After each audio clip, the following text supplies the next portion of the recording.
खुलुमबाय आं दा बर्थमान दङ 66 नं बरसला बियाबाव बेहाय दिनै इउपिपिएलनि बिजाथि बाबुराम बसुमतारिया दिनै बेहाय केम्पेनिं खालामदों आरो बिथांजों लोगोसे बिथांमोननि मददगिरिफोर दङ थ' आं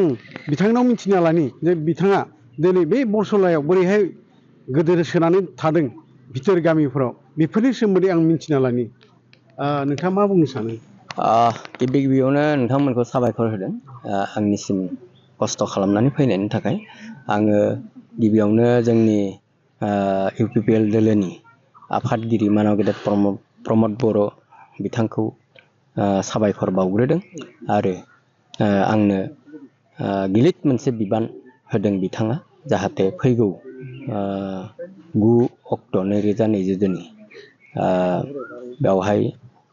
बिधान सभानि माने इलेक्शन जानो थांगासिनो दं बेवहाय आंखौ बादायनो थाखाय खाबु होनायनि थाखाय गुबै बाथ्राया बेनो जे बरसलानि समस्याया गोबां बरसला समस्यायाव गोबां समस्या दं सोलोंथाइनि जेंना बेनिफ्राय सावस्रिनि जेंना आबादारिफोरनि जेंना आबादारिफोरा आबाद मावनायनि खाबु मोनाखै फरायसालिफ्रा गंसे गंसे माने जोबस्रांलांगासिनो दं बन्द जालांगासिनो दं बेनि उनाव सावस्रि बिथिङाव जोंनि मानसिफोरखौ गारसोनानै दोननाय बादि जादों जि जायगायाव प्राइमारि स्वास्थ्य केन्द्रफोर दङ बेफोराव डक्टर गैया मुलि गैया हर गेजेराव बेराम आजार जायोबा बेफोराव लानानै थांनो हाया बेबादि माने उसुबिदा गोबां दङ बेनि उनाव आबादारिफोरनो जेबो माने सुबिदा होनो हायाखै दैनि बेबस्था खालामना होनो हायाखै दै सारनायनि बेबस्था खालामना होआखै हासारनि बेबस्था गैया जोलैफोरखौ मोजाङै मोना बेबादि गोबां समस्या दङ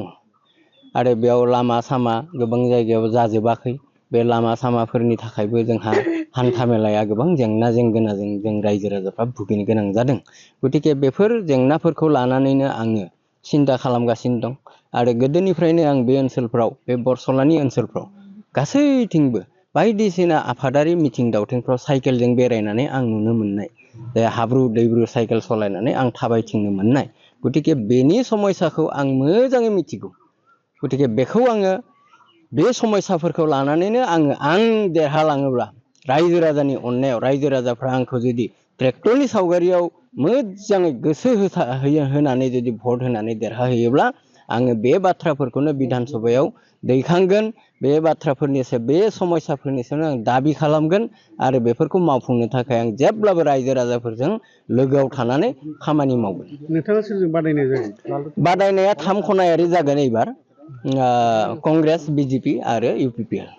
बेवहाय कंग्रेस आरो बिजेपिया जेबो फेक्टर जानाय नङा जागोन इउपिपिएलआ देरहागोन बेनो नंगौ दिनै गणेश लिम्बुआ 10 बोसोर खामानि मावनानैबो दिनै डेभेलप जानो हायाखिसै थ' आं आरो लोगोसे दङ आंजों आं बिथांनिबो मिथिनो नाजागोन सासाकी আজি গণেশ লিম্বু 10 বছর এমএলএ হল বরসলা সমষ্টির কেনকা আজি এই অঞ্চলের জ্যেষ্ঠ মানুষ আমার মাজত মহিলাসকল এক কথা হলে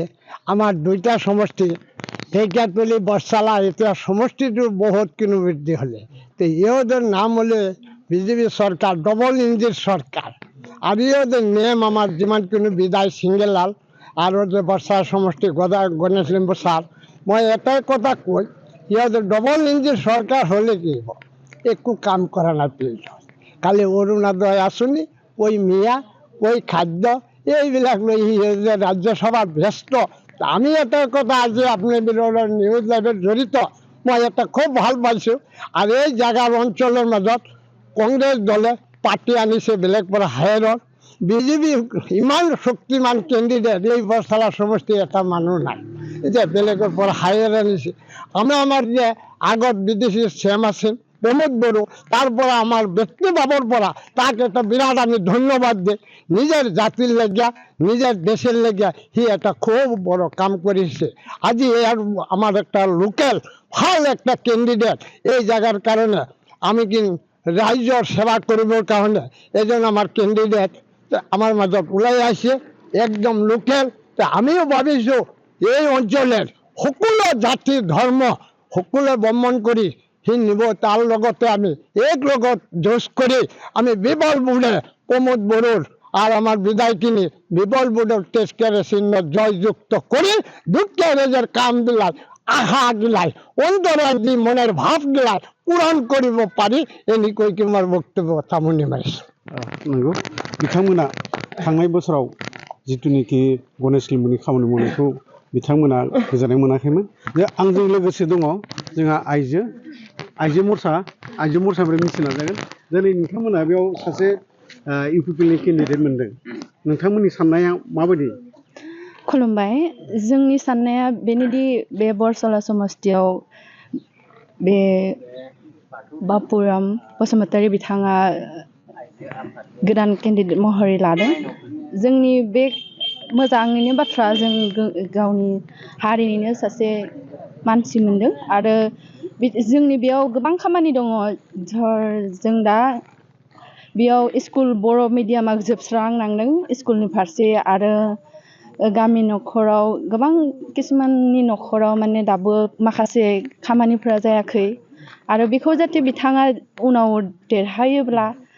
जोंथ' आसा खालामदों बिथांखौ जों सापर्ट खालामगोन होनना बेखौनो बुंनानै आरो